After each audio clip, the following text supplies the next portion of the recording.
Hola y bienvenidos. En este vídeo vamos a estar analizando qué es lo que están haciendo los grandes inversores. Analizaremos las valoraciones de algunas de las empresas en las que están invirtiendo estos grandes inversores y luego analizaremos a fondo una de estas acciones. Recuerda también que puedes darle like al vídeo o dejarme un comentario de alguna compañía que te interese que en el futuro seguramente traeremos a futuros vídeos. Esta es la única forma que tengo de saber que apoyas mi trabajo. Yo no tengo Patreon, no tengo servicio de suscripción de ningún tipo para tratar de sacarte dinero. Además de que es una excelente idea para formar una pequeña comunidad de inversores retail donde compartamos información acerca de las compañías. Fijaos que Bill Ackman está muy bien posicionado en el sector, digamos, de la comida rápida. Fijaos que tiene un 16% en Chipotle. Chipotle es una gran compañía para invertir en bolsa. Esta compañía creo recordar que es una especie de delivery, es decir, que ofrece servicios de delivery a restaurantes de comida rápida. Por ejemplo, creo que estaba por ahí Popeye, Burger King, bueno, y había otras cosas más. Entonces le proveía del sistema y toda la infraestructura para que estas compañías, bueno, pues ofrezcan sus servicios a través de QSR, es decir, a través del servicio de delivery de QSR. Además, también creo que era la parte esta de toda esta tecnología que hay ahora. No sé si fuisteis últimamente a Burger King, pero ya desde hace unos meses o unos años incluso, tienen como unos terminales donde tú puedes pedir tu comida y no tienes necesidad de ir al cajero a pedir la comida y pagar allí. Entonces, pues lo haces a través de ese terminal o incluso desde tu teléfono móvil. QSR creo que es el proveedor de esos terminales, ¿vale? Ha adquirido bastante posiciones de Google. Si recordáis, Google ha caído en bolsa un poco por el miedo a que Microsoft le robe terreno porque ya sabéis que está un poco más avanzado en la parte de inteligencia artificial, ¿no? Entonces, bueno, hay un poco de miedo en el mercado, pero yo no creo que le vaya a comer mucho terreno Microsoft a Google, ¿vale? Y fijaos que también tiene un 10% del portafolio de la Canadian Pacific en el sector de ferrocarril que vimos ya hace unas semanas, que es un sector muy interesante y muy lucrativo para invertir. El otro gran inversor que vamos a ver es Daniel Loeb. Vale, fijaos que se está posicionando en Procter Gamble, ha adquirido un 5% más de lo que tenía de portafolio y fijaos que también ha incrementado bastante en Microsoft. Fijaos que también ha adquirido posiciones en Amazon y en Meta. Bien, fijaos que Meta este año ha subido el último año, perdón, ha subido casi un 200% y fijaos que sigue estando a una valoración bastante atractiva que es un PER 19,7. Fijaos que si lo valoramos respecto a su media, el PER es 28 veces y actualmente está a 20. Es decir, pese a esa subida que ha tenido en bolsa, que ha sido bestial este año, sigue estando a una valoración correcta. Meta. Fijaos que Microsoft por su parte este año ha subido un 53%. Fijaos que está un forward PER de 32, lo que bueno, no está tan bien para invertir en Microsoft como Meta, por ejemplo. Y la media del PER de los últimos 10 años, fijaos que es 24 veces, es decir, estaría un poquito más cara respecto de su media de los últimos 10 años. Claro, esto es porque hay bastante euforia por la inteligencia artificial y por todo esto, ¿no? Aunque es un negocio que tiene muchísima calidad y además le sumas un poco la euforia esa, bueno, pues se está pagando un poquito de más, pero bueno, tampoco es algo demasiado excesivo. Fijaos que Microsoft a lo largo de su historia, fijaos lo bien que lo ha hecho en bolsa, ¿vale? Es una de las mejores compañías. Y yo creo, esta es mi opinión personal, que en algún momento va a ser la compañía más valiosa de Estados Unidos. Para mí, dentro de unos años va a desbancar a Apple. Pero bueno, esa es mi opinión, ¿eh? Fijaos también que David Tepper es otro gran inversor y fijaos que está a full con la tecnología. Adquirió Meta, Microsoft, Amazon, Nvidia, adquirió Google. Aquí tenemos a Ray Dalio, ¿vale? Ray Dalio es el fundador del fondo de inversión más grande que hay, del hedge fund más grande que hay, que es el Bridgewater. Y actualmente, bueno, pues tiene mucho miedo con la deuda de Estados Unidos, prevé que va a subir la inflación en los próximos años, bueno, por toda la crisis de deuda que hay, y prevé que que se tenga que bajar los tipos de interés, lo que provocará esa nueva inflación en Estados Unidos, porque según él, si no se bajan esos tipos de interés, podría haber una recesión en Estados Unidos, ¿vale? Entonces, lo que estoy viendo es que se está posicionando como en posiciones defensivas para esa futura recesión, por ejemplo, ¿no?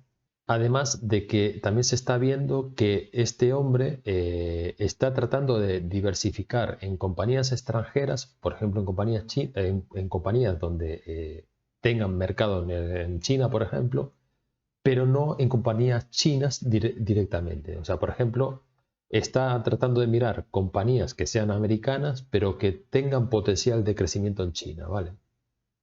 Y una de ellas es McDonald's. Y McDonald's es la compañía que vamos a analizar pues ahora mismo el modelo de negocio.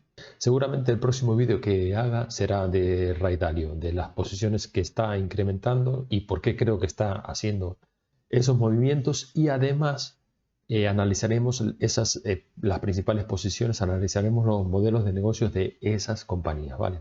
Bien, fijaos que McDonald's tiene una posición dominante en cuanto a la comida rápida frente a las demás compañías que hay en Estados Unidos, ¿vale? En todo el mundo, bueno, pues es algo similar a esto. La posición dominante la tiene McDonald's.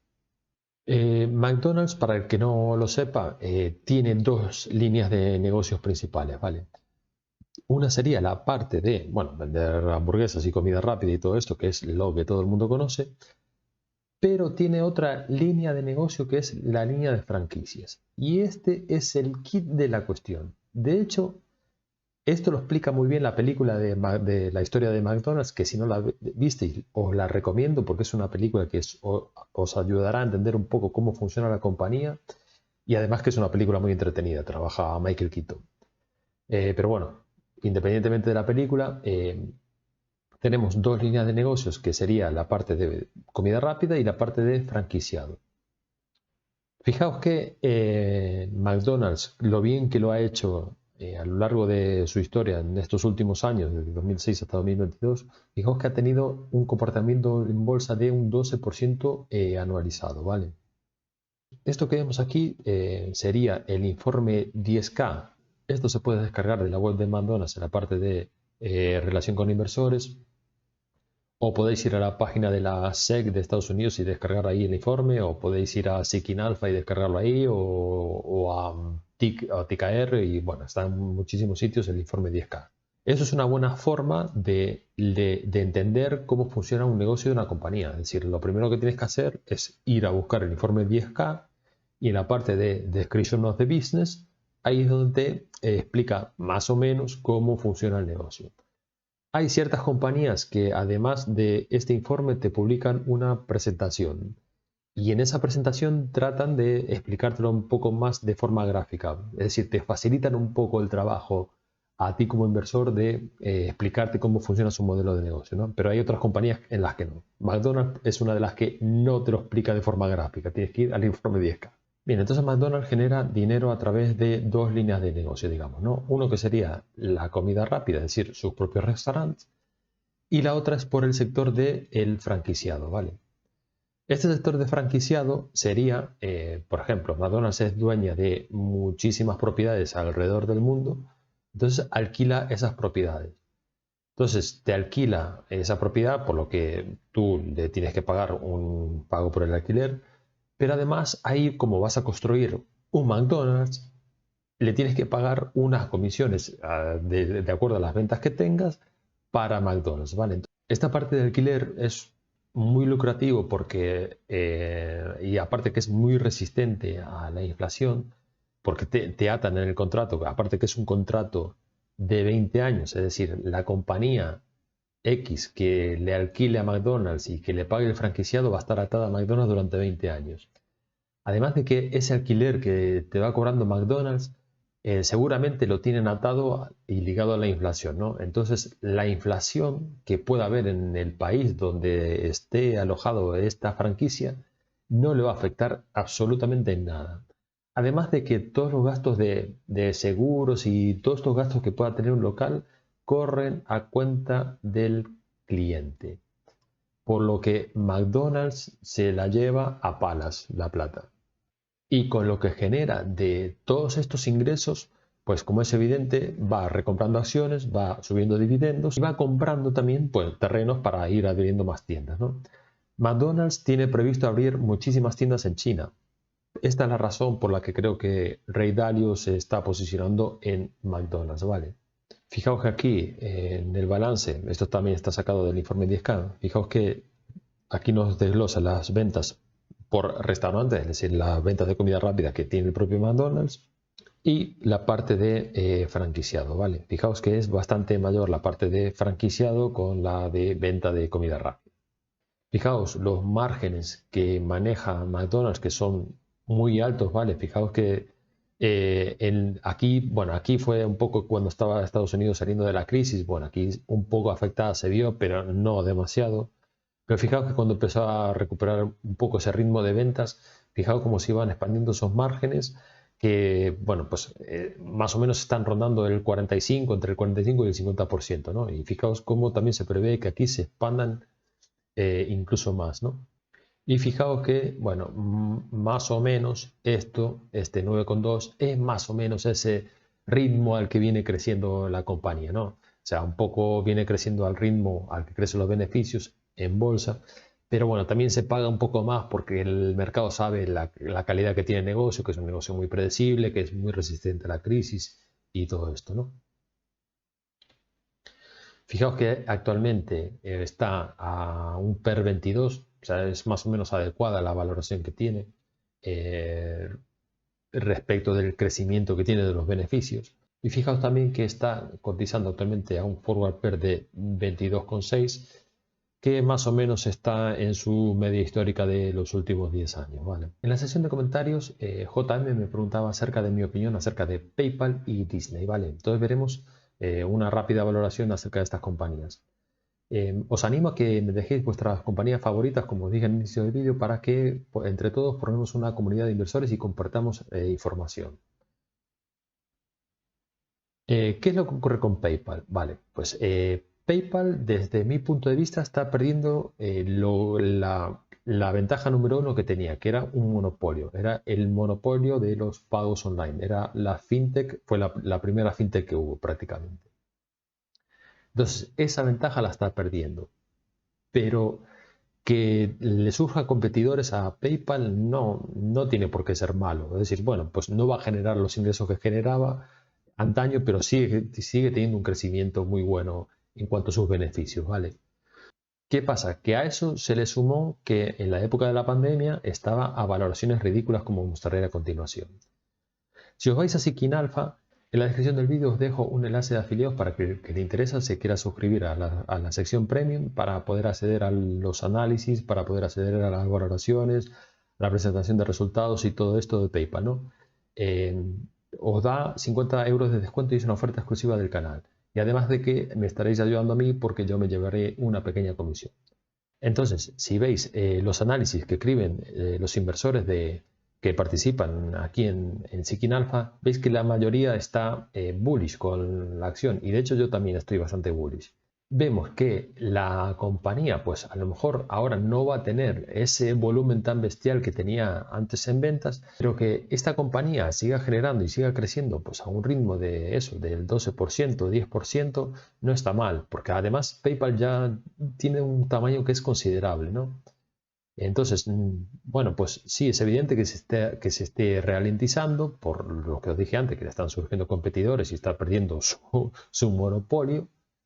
Y la valoración en la que está actualmente es bastante, o sea, está bastante castigada, ¿vale?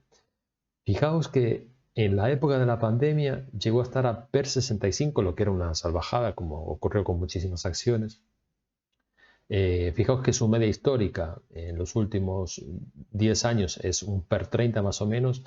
Yo considero que por esa pérdida de ventaja competitiva, mejor dicho, por esa pérdida de monopolio, no va a volver a llegar a un PER 30, pero que llegue a un PER 20 sí que sería razonable. Y fijaos que actualmente está un forward PER de 10, es decir, hay bastante negatividad respecto a esta compañía, ¿vale? Pero desde el punto, esto es desde el punto de vista del mercado, pero desde el punto de vista financiero, bueno, pues como dije, se está ralentizando un poco, pero no significa que se vaya a ir a la quiebra. De momento, veremos qué es lo que pasa. El problema que yo le veo a Disney es que es un modelo de negocio bastante complejo de entender. Si por ejemplo lo comparas con el de McDonald's, que en dos líneas te expliqué cómo genera dinero, El de Disney es mucho más complejo, tiene muchas líneas de negocio, lo que dificulta explicar ese modelo, entenderlo y por tanto predecir los beneficios futuros de la compañía. Por supuesto que es una gran compañía, pero es muy difícil entender justamente pues esos flujos de caja que va a tener la compañía, ¿vale? Por ejemplo, tiene el negocio de los parques, ¿vale? Entonces genera dinero pues, con los parques. Pero además tiene merchandising. Bueno, pues también genera dinero con el merchandising. Pero además tiene derechos de autor sobre todas las películas Disney. Pero además ahora mismo también tiene la parte de streaming.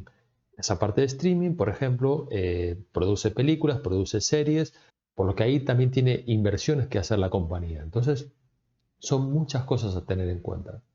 Por lo que mi consejo es, olvida esa compañía y búscate una mucho más fácil de entender y que sea predecible, por ejemplo, como McDonald's. Yo en mi caso, por ejemplo, no elegiría una compañía que su modelo de negocio sea tan complicado de entender, sino que me buscaría uno mucho más fácil, como por ejemplo el de McDonald's o muchas otras que ya hemos visto en el canal. Es decir, no os compliquéis, ir a lo fácil. Y mejor aún si encontráis un buen sector como el del sector de la comida rápida o como el sector del ferrocarril del norte de Norteamérica, como vimos la semana pasada. Es decir, estos sectores tienen una cierta cantidad de compañías donde todas las compañías lo hacen bien. Entonces, pues ir a esos sectores donde la mayoría de las compañías lo hacen bien, porque va a ser mucho más difícil equivocarte y que pierdas dinero pues, por equivocarte, claro. En este vídeo de aquí veíamos el sector del ferrocarril y muchas compañías que propusisteis vosotros.